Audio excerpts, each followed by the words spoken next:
오늘 은혜 받으실 말씀은 창세기 1장 14절에서 19절까지 말씀입니다.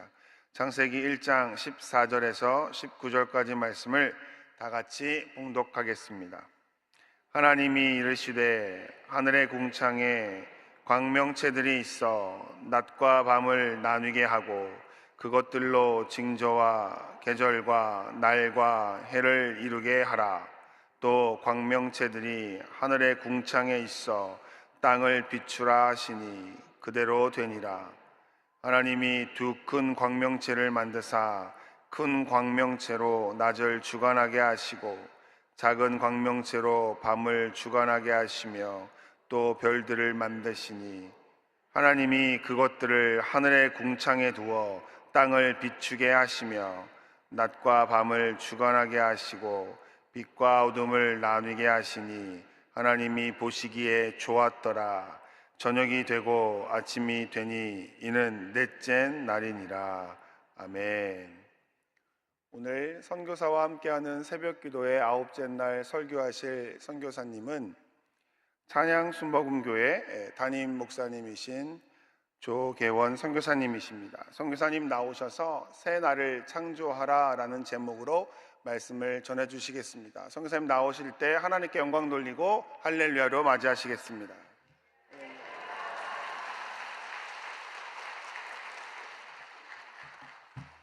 할렐루야. 하나님께서 여러분들을 지극히 사랑하고 계시는 줄로 믿습니다. 어떤 말을 할 때 그냥 사랑하십니다 라는 말도 중요하겠지만 지극히라는 말이 붙으면은 뭔가 의미가 더 강해지는 것을 우리가 경험할 수가 있습니다. 오늘 하나님께서 여러분들을 정말 사랑하시고 할렐루야 지극히 사랑하실 줄로 믿습니다. 이 이른 아침에 이렇게 나오셔서 예배를 드린다는 건 결코 쉽지 않은 일이지만은 하나님께서 우리가 드려지는 그 시간들과 우리가 노력하는 것들이 주님 앞에 정말 귀하게 하나님이 축복하여 주시고 이 시간들이 결코 헛되지 않게 하여 주시고 우리의 인생 가운데 하나님의 놀라운 역사가 일어나게 하실 줄로 믿습니다. 제가 이번 50주년이잖아요. 순복음 세계 선교 대회 50주년 이렇게 되어 있습니다. 저는 이 글자가 굉장히 중요합니다. 순복음 세계 선교 대회. 제가 그 의미를 그 글을 정확하게 발음하려고 노력을 합니다. 순복음 세계 선교 대회. 때로는 우리가 선교 대회를 맞이해서 1년에 한 번 당연히 하는 일이야 라고 말할 수 있지만은 그 뒤에 뭐가 붙었냐면요 50주년이라는 이야기가 붙었습니다. 그거는 결코 그냥 숫자에 불과한 것이 아니죠. 그 숫자를 들여다보면 그 안에 하나님의 역사가 있고 할렐루야 그곳에 하나님이 하신 일들이 있습니다. 하나님의 기적이 있고 우리가 정말 하나님이 하신 일입니다라고 고백할 수밖에 없는 그런 고백들이 그 안에 들어가 있는 것을 보게 됩니다. 세상에 여러 가지 많은 일들이 어떤 가치에 대해서 숫자를 부여해서 가격을 만들기도 합니다. 즉 가치에 숫자를 붙이면 가격이 되는 것이지요. 근데 세상에는 모든 것이 그 숫자를 매겨서 가격으로 말할 수 없는 것들도 있습니다. 그때는 그냥 가치라고 얘기를 합니다. 숫자로 그것을 표현할 수 없기 때문에 가치라고 이야기를 합니다. 저는 50주년이라는 그 숫자가 단순한 숫자가 아니라고 생각을 합니다. 거기에는 말할 수 없는 가치가 들어가 있고요. 정말 하나님이 하신 일들은 우리가 숫자로 표현할 수가 없는 것이지요. 이 50주년이 우리 가운데 굉장히 의미 있는 시간이 되길 원하고요. 우리가 그것을 우리 마음에 품고 그것을 우리가 의미라고 생각할 때 하나님께서 또한 그 50주년의 놀라운 하나님의 일들이 우리의 삶을 통하여서 나타나게 하여 주시고 할렐루야 하나님의 축복이 우리 가운데 임하게 해주셔서 우리의 인생 역시 가치 있게 하시는 하나님의 축복을 베풀어 주실 줄로 믿습니다. 자, 오늘 이제 제가 사진을 보여드릴 거예요. 사진을 보여드리는데 중요한 거는 제가 고민을 많이 했습니다. 설교를 해야 될까요? 우리가 선교지에서 일어났던 그런 사역을 보여드리는 것이 좋을까요? 50주년이라고 하는 그 의미에 비춰볼 때 제가 우리 국내 사역 하시는 목사님들처럼 설교만 하고 가는 것은 별로 의미가 없을 것 같아요. 50주년이니까 그 특성에 맞게 제가 선교지의 일들을 보고하고 그 모습을 같이 지켜볼 수 있고 나눌 수 있다면 그 은혜가 더 크지 않을까라고 생각을 해서 사진을 들고 왔습니다. 그래서 그냥 사진을 쭉 보면요 그냥 사진일 뿐이에요. 그림일 뿐입니다. 그런데 그 사진 속에는 뭐가 있냐면요, 이야기가 있고요, 감동이 있고요, 메시지가 있습니다. 그것이 들어가면 뭐가 되냐면요, 서사가 됩니다. 서사. 그러므로 오늘 우리는 그냥 그림을 보는 것이 아니라 그 속에 있는 서사를 우리가 함께 나누길 원하고 함께 은혜를 받았으면 좋겠습니다. 자, 사진 준비되셨으면 한 장씩 올려주시면 감사하겠습니다. 자, 지금 보시는 사진은요, 땅을 샀어요. 2015년입니다. 제가 그 날짜를 잊어버리지도 않습니다. 2015년에 땅을 샀습니다. 제가 2009년에 4월 26일 날 파송식을 갖고 스리랑카로 갔으니까요, 2015년이면 상당히 시간이 많이 흘렀죠. 그 가운데에 많은 분들이 후원을 해주셨고, 그 씨앗으로 되는 그 물질들이 쌓이고 쌓여서 이제 어떻게 됐냐면은 저렇게 뒤로 돌려주십시오. 너무 빨리 가셨습니다. 네, 땅을 샀어요. 제가 스리랑카에 갔을 때 꿈이 있었습니다. 그것은요, 뭐냐면은 하나님 땅을 주시옵소서, 하나님 건물을 짓기를 원합니다. 그런 꿈을 가지고 있었습니다. 스리랑카에 갔을 때 저는 개척이었기 때문에요, 이젠 저는 오로지 하나님 교회가 세워질 수 있도록 땅을 주시옵소서라고 기도를 했습니다. 저는 원체 단순한 사람이라서, 단순하게 생겼죠, 그죠? 그렇게 안 생기셨나요? 저는 굉장히 단순합니다. 그렇기 때문에 한 가지 목표를 향해서 끊임없이 기도합니다. 개척이었기 때문에 저는 나름대로 계획을 세웠어요. 제가 1대에서는 교회를, 땅을 사고 교회를 세우고, 2대에서는 제자를 키우고, 3대에서는 목회를 하나님 앞에 정말 크게 해서 하나님 앞에 영광 돌리는 그런 계획을 세우고 있었습니다. 그러므로 제 생애 동안에 어떻게 보면은 교회를 세우고, 땅을 사고 교회를 세우는 것이 저의 꿈이었어요. 그래서 저는 끊임없이 기도했습니다. 하나님 땅을 주시옵소서. 땅만 보면요, 하나님 저 땅을 저에게 주시옵소서. 길 가다가 저 땅이 보면 저 땅을 저에게 주시옵소서 라고 제가 끊임없이 기도를 했습니다. 그때 어떤 분이 그러시더라고요. 선교사님, 교회가 가시적인 교회만 있는 것이 아니라 비가시적인 교회도 있습니다. 굉장히 어려운 일이에요. 비가시적이라는 말은 눈에 보이지 않는 교회를 말하는 것이고, 가시적 교회는 눈에 보이는 교회를 말하는 것입니다.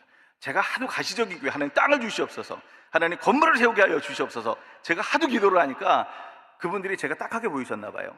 아무리 저 모양을 보니까 교회를 세울 것 같지 않은데, 가난해 보이고 별로 신빙성이 없어 보이는데 계속 땅을 주시옵소서, 교회를 세우게 하여 주시옵소서, 그러니까 안타깝게 보이셨나 봐요. 그래서 가시적인 교회도 있지만 비가시적인 교회도 있다 하시면서 저에게 말씀을 하셨어요. 그때 제가 말을 했습니다. 선교사님, 저는 단순한 사람이라서, 전 도마보다 더한 사람이라서 굉장히 명시적인 것, 눈에 보이는 것, 확실한 것을 굉장히 좋아합니다.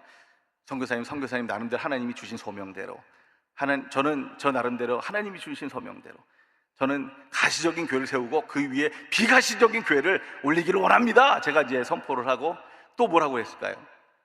땅을 주시옵소서라고 얘기했다니까요. 땅을 주시옵소서, 열심히 땅을 주시옵소서라고 기도를 했을 때 하나님께서 주신 땅이, 아까 보신 사진에 보면은 하나님이 땅을 주셨어요. 저는 그때 깨달은 것이 있습니다. 표시를 하자.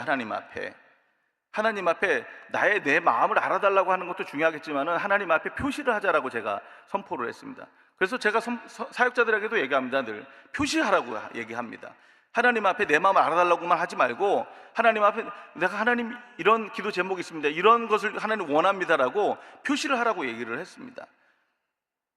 우리가 표시를 하는 데는 두 가지가 있습니다. 하나는 내부적인 의사표시가 있고, 하나는 외부적인 의사표시가 있죠. 두 가지 표시가 있습니다. 근데 어느 것이 더 우리가 근거를 삼고 알아채기가 쉬울까요? 내부적인 의사는요, 말을 하지 않았기 때문에 알기 어려워요. 하나님은 다 알고 계시죠, 물론. 그런데 어떤 기준을 삼고 어떤 일을 이행하기에는 어떤 표현이 더 좋을까요? 외부적으로 드러나 있는 표시가 훨씬 쉽겠죠. 기준이 되기 쉽고요, 증거가 되기 쉽습니다. 그래서 저는 표시를 하라고 얘기합니다. 제가 처음에 스리랑카 갔을 때 정말 어려웠죠. 사실 선교사들이 어렵다는 얘기를 잘 하지 않습니다. 하지만 처음에 스리랑카 갔을 때 모든 것이 낯설었어요. 저도 해외라고 하는 것은 처음 가서 이제 살기 시작했을 때 이제는 지리도 어둡지요, 준비된 것이 아무것도 없었지요, 음식도 그렇지요, 날씨도 너무 힘들었지요. 사실 비행기에서 딱 문을 열고 내리는데 다시 비행기 안으로 들어가고 싶더라고요. 지금 40도 가까이 되는 열기가, 그리고 섬나라기 때문에 그 습도가 확 밀려오는데 정말 비행기 문이 열리자마자 그 땅에 내가 도착했구나라는 것을 알 수 있을 정도였습니다. 처음에 힘들었어요. 쉬운 게 이상한 거지요. 힘들었죠. 그때 가족들을 보니까 아유 힘들어요. 그게 뭐 당연하게 말이 되는 거예요. 그게 마땅하지 않았습니다. 못마땅했습니다. 그래서 이제 가족들을 모아놓고 제가 이렇게 선포를 했습니다. 우리가 힘들다고 말하지 말자. 이제 하루에 10번씩 뭘 하자고 그랬냐면, 나는 스리랑카가 정말 좋아요. 이거를 하루에 10번씩 외치자라고 제가 이제 선포를 했습니다. 그때 당시에 저희 아이가, 지금은 이제 군대 가서 상병이 되었지만은 그때는 10살이었어요. 그리고 둘째가 엄마한테 안겨가지고 갔던 그때가 8개월 때 되었던 때였습니다. 세 사람은 말을 할 수 있는데 마지막에 막내가 문제예요. 8개월이라 말을 못해요. 그래가지고 나는 스리랑카가 정말 좋아요 말을 해야 되는데, 막내도 말을 해야 되니까 제가 입을 붙들고, 예, 나는 스리랑카가 정말 좋아요, 예, 입을 움직였습니다. 예, 그래서 온 가족이 이제 나는 스리랑카 정말 좋아요를 하게 된 거예요. 정말 근데 놀라운 일이 벌어집니다. 처음에는 익숙하지 않았고 모든 것이 낯설었고 불편했던 나라가 나는 스리랑카가 정말 좋아요라고 표시하니까요, 그 나라가 정말 좋아지기 시작을 해요. 그리고 지금은요, 한국 나와서 뭐 음식을 먹어도요 이제는 별로 즐겁지 않아요. 여러분들은 좀 삐지실지 모르겠지만은 저는 전혀 그렇지 않습니다. 이제는 그 나라 음식이 더 좋아요. 그 나라 음식이 더 생각나고, 여기 한국 가서 뭐 치킨을 먹는데요, 저는 그 나라 치킨이 더 생각이 나요.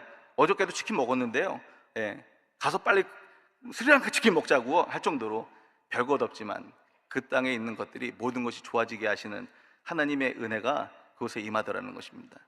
그러므로 표시하자라는 것입니다. 내부적인 의사로 꽁꽁 숨겨놓지 말고 우리가 하나님 앞에 표시하시기 바랍니다.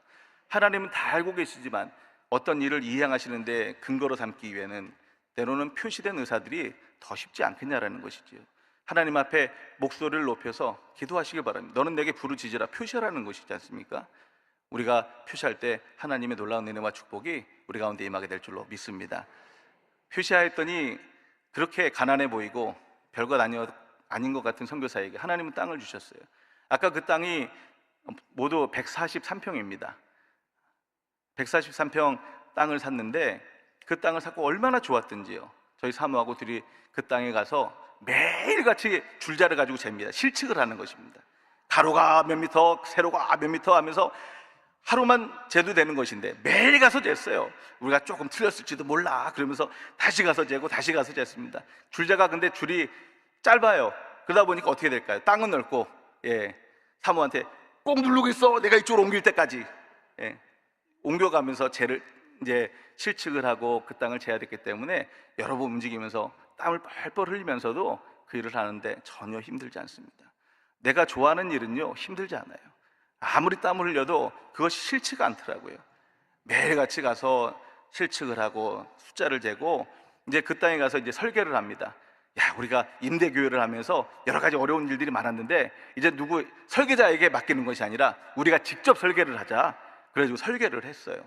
별것 아니지만 저희가 매일같이 공책에다가 여기는 교회 학교를 했으면 좋겠고, 여기는 대성전을 했으면 좋겠고, 여기는 로비를 하나 만들어서 화장실은 2개로 뺐으면 좋겠어 하면서 이제 그림을 그리기 시작을 했고요. 주차장은 우리가 성전은 한 100평 정도 쓰고 주차장은 한 43평은 주차장으로 남겼으면 좋겠어 하면서 이제 열심히 그리기 시작했습니다. 전문가가 아닌 사람들이 설계를 하고 그리다 보니까 건물이 몇 층으로 지어졌을까요? 1층으로 지었습니다. 저희가 할 수 있는 게 1층밖에 안 되더라고요. 근데 너무 감사했어요. 1층만 되더라도 이 모든 것이 하나님 앞에 예배하는 데 쓰여진다면 얼마나 가치가 있겠는가라고 하면서 이제는 설계를 했습니다. 그래서 설계를 했는데요, 이제 보여주시면, 다음 사진 한번 보여주시면은, 자, 이제 입구가 어떻죠? 세모난가요? 네모난가요? 네모나죠, 그죠? 사실 교회마다 이렇게 건물 모양대로 이렇게 입구를 만들지 않습니까? 근데 저는 이 세모난 게 별로 좋지 않았어요. 이 귀퉁이가 남아 도는 거예요. 그래서 그러면은 우리가 저까지 귀퉁이를 갖다가 다 채워가지고 네모나게 만들자, 입구를. 그때 어떤 일이 벌어졌냐면요, 그 지역에서 입구 네모난 교회는 어디밖에 없을까요? 와, 저희 교회밖에 없다니까요. 예, 입구 네모난 교회 하면 저희 교회밖에 없어요. 근데 저기서 우리가 알 수 있는 것은 뭐냐면 작은 차이인데 그게 때로는 새로움이 되고, 할렐루야, 때로는 그것이 차이를 만들기도 한다는 것을 깨닫게 됩니다.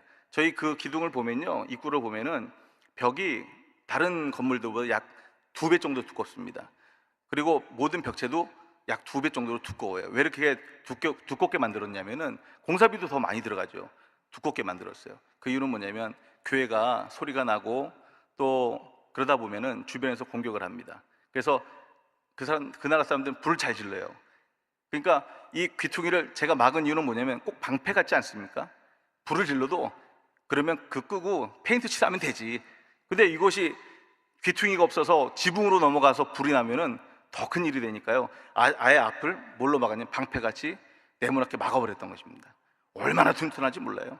제가 그 벽을 붙들고 제가 기도합니다. 하나님, 100년 가는 교회가 되게 하여 주시옵소서. 하나님, 200년 가는 교회가 되게 하여 주시옵소서. 믿음대로 될 줄로 믿습니다. 예. 그래서 교회가 지어졌는데 저희는 또 건물에 창문이 별로 없어요. 더운 나라일수록 뭘 많이 내죠? 창문을 크게 냅니다. 더우니까 문을 열고 바람이 들어오도록 만들어야 되는데 저희는 창문이 없어요. 왜냐하면 소리가 새서 방음이 안 될까 봐 우리는 한 가지만 하자. 사역자들한테 얘기했습니다. 창문을 크게 만들고 바람이 통할 것인지 아니면은 창문을 빼고 우리가 방음을 잘할 것인지. 그랬더니 목사님 뜻대로 하세요 그러더라고요. 그래서 저는 창문을 다 없애버렸습니다. 저희 건물에는 창문이 없어요. 그랬더니 사역자들이 얘기합니다. 아, 목사님, 그러면 우리가 더워서 어떻게 예배를 드릴까요? 그 얘기를 하더라고요. 제가 말했습니다. 에어컨을 놓으면 되죠? 그랬어요. 에어컨을 놓으면 되지 뭐 걱정하냐고 하면서 에어컨을 놓고 기도하자고 제가 얘기했습니다. 에어컨이 생겼을까요? 안 생겼을까요? 커다란 에어컨이 앞뒤로 있다니까요. 임대교회 할 때는 더워서 때로는 사람들이 픽픽 쓰러졌어요. 근데 지금은요, 에어컨을 트는데 춥다고 그래요. 목사님, 에어컨 좀 꺼주세요 이야기를 합니다. 에어컨 틀고 예배를 드리면 얼마나 좋은지요. 할렐루야. 하나님 앞에 정말 하나님 앞에 기도하는 것보다 하나님 다 이루어 주시는데, 그때 한 가지 또 문제가 생겼어요. 목사님, 한 가지 문제가 있는데 그럼 에어컨을 틀면 전기세는 어떻게 합니까? 라고 얘기를 합니다. 그럼 에어컨 한 대당 20만 원씩 나와요. 그럼 총 40만 원이에요.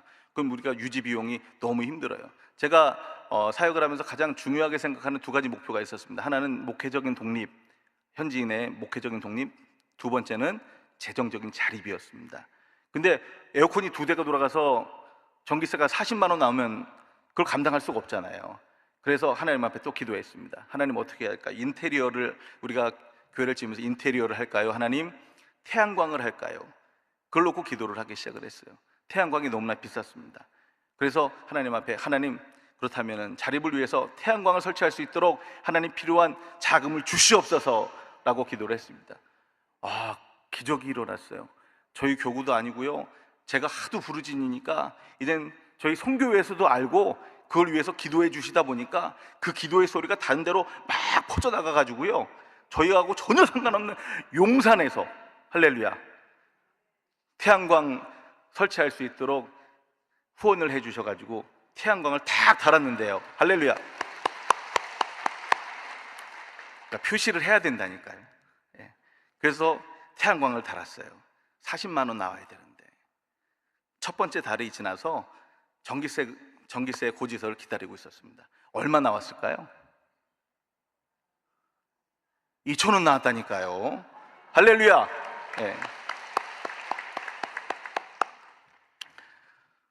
저는 사역자들한테 이렇게 얘기합니다. 저는 도마보다 더한 사람이다 라고 이야기를 합니다. 나는 눈에 보이는 거 굉장히 좋아하고 확실한 거 좋아한다 라고 말을 합니다. 우리가 도마에 대해서 이야기할 때 우리가 오해하는 것이 있습니다. 의심 많은 도마, 의심에 대해서만 이야기를 합니다. 사실 그 얘기는 의심으로 끝나서는 안 되는 이야기죠. 도마가 처음에 뭐라고 했냐면 그리스도의 부활을 믿지 못해서 내가 찔러보고 넣어보지 않으면 내가 믿지 않겠다고 얘기했습니다. 저는 그 사람이 가장 인간적이라고 생각을 합니다. 왜냐하면 자기의 마음을 그대로 드러냈기 때문에 그렇습니다. 우리도 그렇지 않습니까? 우리도 의심 많습니다. 우리가 완전한 믿음을 가지고 살아가는 사람들은 아니죠. 늘 의심 많고 불안한 사람들이죠. 그건 솔직한 모습들입니다. 그런데 제자들 가운데는 도마가 그런 모습 속에서 침묵했습니다. 왜 그랬을까요? 내 믿음이 약하다는 것을 드러내고 싶지 않았던 것이죠. 그렇기 때문에 도마의 말에 동의를 하면서도 침묵했습니다. 하지만 침묵도 뭐죠? 하나의 의사 표시인 것이죠. 맥락으로 보면요, 그들도 의심했어요. 정말 도마가 말한 것처럼 넣어보고 찔러보고 싶었어요. 그렇지만 자기의 믿음의 연약함을 드러내고 싶지 않으니까 침묵했습니다. 근데 중요한 것은 예수님께서 부활하신 몸으로 그들 앞에 나타나시는데 어떤 모습으로 나타나시냐면요, 저는 아무리 생각해도 하나님이 그리스도께서 부활하시는데 그 거룩한 몸을 입고 나오시는데 정말 완전한 모습으로 나오셔야 되는 거잖아요. 거룩한 모습 부활하셨으니까 어떤 흠도 없이 드러나셔야 되는 것이 맞는데, 성경에 보면은 예수님이 어떻게 나타나셨냐면은 그 부활하신 몸에 무슨 흔적을 가지고 나오셨죠? 십자가에 못 박히신 흔적을 가지고 나왔더라라고 나옵니다. 그것을 보았을 때 도마가 어떤 상태가 됐냐면요, 의심에서 확신으로 바뀌어 버립니다. 여기서 시점이 중요합니다. 그가 언제 의심에서 확신으로 바뀌었냐면, 믿음으로 바뀌었냐면 그리스도의 부활의 흔적을 보았을 때 그가 의심을 떨고내고, 할렐루야, 믿음을 가졌다는 얘기죠. 저는 교회를 지으면서 그 땅도 보셨지만은, 그 건물도 보셨지만은, 제가 그 땅을 향해서 기도하는 것이 있습니다. 하나님, 이 땅이 의심 많지만 확신이 없지만 하나님, 그 땅이 하나님 믿음을 가지고 확신을 할 수 있는 그런 땅이 되게 하여 주옵소서. 그 땅이 확신을 만들어내는 그러한 땅이 될 수 있도록 하나님 이용하여 주옵소서. 그러기 위해서는 그 땅이 무엇을 말할 수 있어야 될까요? 그리스도의 부활의 흔적을 말하는 땅이 되게 하여 주시옵소서. 그러므로 여러분들께서 보신 땅은 그냥 땅이 아니에요. 이제는 이 서사라고 말씀드렸던 이야기는 뭐냐면, 그 땅에 관련된 이야기를 제가 여러분들께 말씀을 드렸고, 여러분들께서 이제 그 땅을 향해서 바라보실 때, 아, 땅 좋아, 땅 샀구나, 143평이래, 이런 것이 아니라, 하나님, 저 땅이 이제는 불확실히 의심이 바뀌어서 확신을 말할 수 있게 하여 주시고, 믿음을 말할 수 있는 땅이 되게 하여 주시고, 그리스도의 부활의 흔적이 그 땅에서 드러나게 하시는 땅이 되게 하여 주시옵소서. 그때에 그 땅을 변화시키고 그 땅을 새롭게 하는 놀라운 하나님의 축복이 그 땅을 통하여 일어나게 될 줄로 믿습니다. 다음 사진 한번 보여주세요. 시간이 없지만요, 하는 데까지 하겠습니다. 자, 여기 로비예요. 자, 저 사진 별것도 없는 것 같은데 저 사진을 왜 보여주는 이유가 무엇일까? 그 생각하실지 모르겠지만 저에게는 너무 감동이에요. 왜 감동이냐면요, 저희가 임대교회 할 때는요, 화장실이 교회 성전 안에 있었어요. 우리가 구조를 바꿀 수 없었어요. 화장실이 안에 있다 보니까 들락날락 하는 게 다 보여요. 예배 드리는데 소리도 나요, 냄새도 나요. 그래서 교회를 지을 때 제가 가장 심혈을 기울였던 것이 뭐냐면, 우리가 로비가 넓진 않더라도 작은 로비라도 만들고, 그 옆에 화장실을 어떻게 만들기로 했냐면요, 남자 화장실, 여자 화장실, 그 전에는 공용으로 썼어요. 그게 너무 불편한 거예요. 서로 화장실을 사용하면서 너무 힘들었어요. 그래서 남녀 화장실을 우리가 따로따로 만들자라고 이야기를 했습니다. 저는 감동인데 여러분들은 아마 감동이 안 되실 거예요. 제가 알아요. 왜냐하면 저에게만 상관 있는 일이기 때문에 그렇습니다.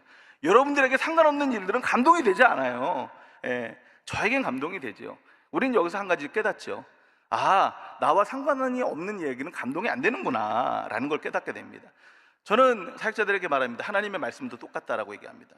하나님의 말씀이 나와 상관없이 성경책에만 머물러 있으면 그 하나님의 권능과 능력은 책에 머물 뿐이지만, 그 말씀이 나를 통과할 때, 말씀이 나를 통과하면 그때 그 말씀은 위력이 된다라고 제가 사역자들에게 이야기를 합니다. 우리가 어떤 일에 대해서 나와 상관없는 일은 관심이 없습니다. 즐겁지 않죠. 하지만 나와 상관이 있는 일은 별것 아닌 저 건물의 로비, 작은 로비지만 그것이 감동이 되기도 합니다.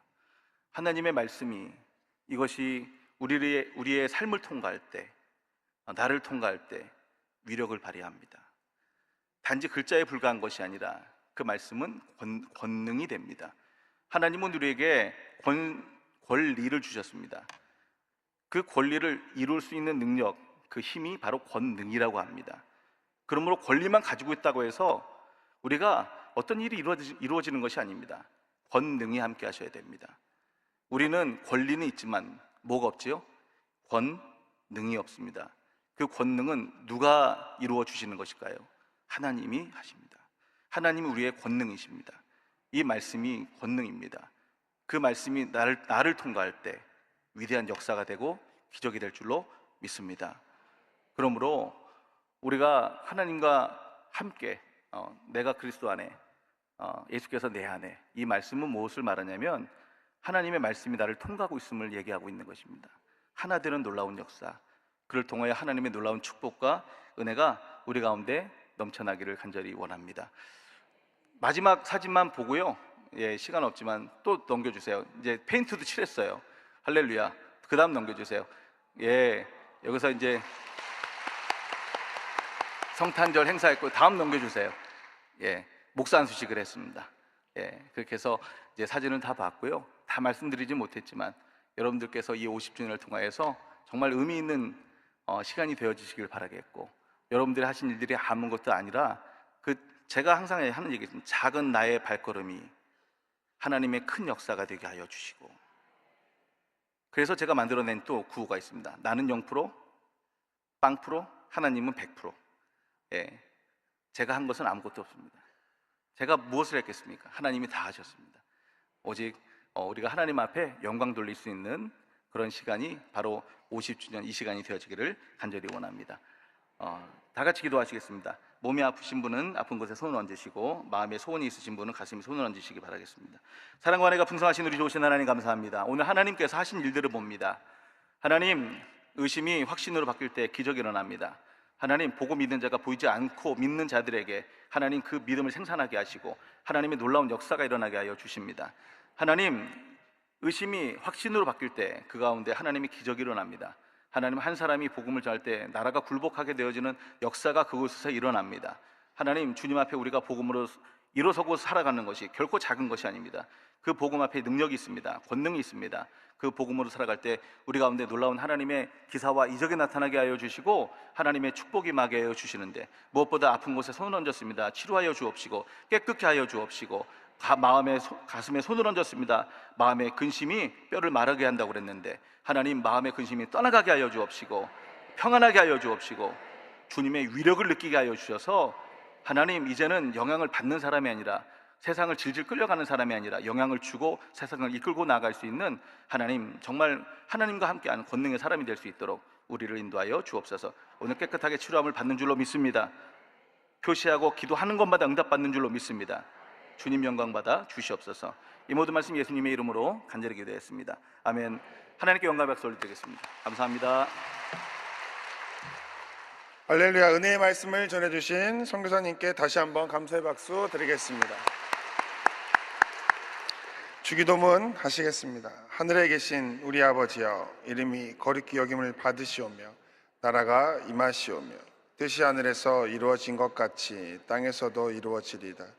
오늘 우리에게 일용할 양식을 주시옵고, 우리가 우리에게 죄 지은 자를 사하여 준 것 같이 우리 죄를 사하여 주시옵고, 우리를 시험에 들게 하지 마시옵고 다만 악에서 구하시옵소서. 나라와 권세와 영광이 아버지께 영원히 있사옵나이다. 아멘.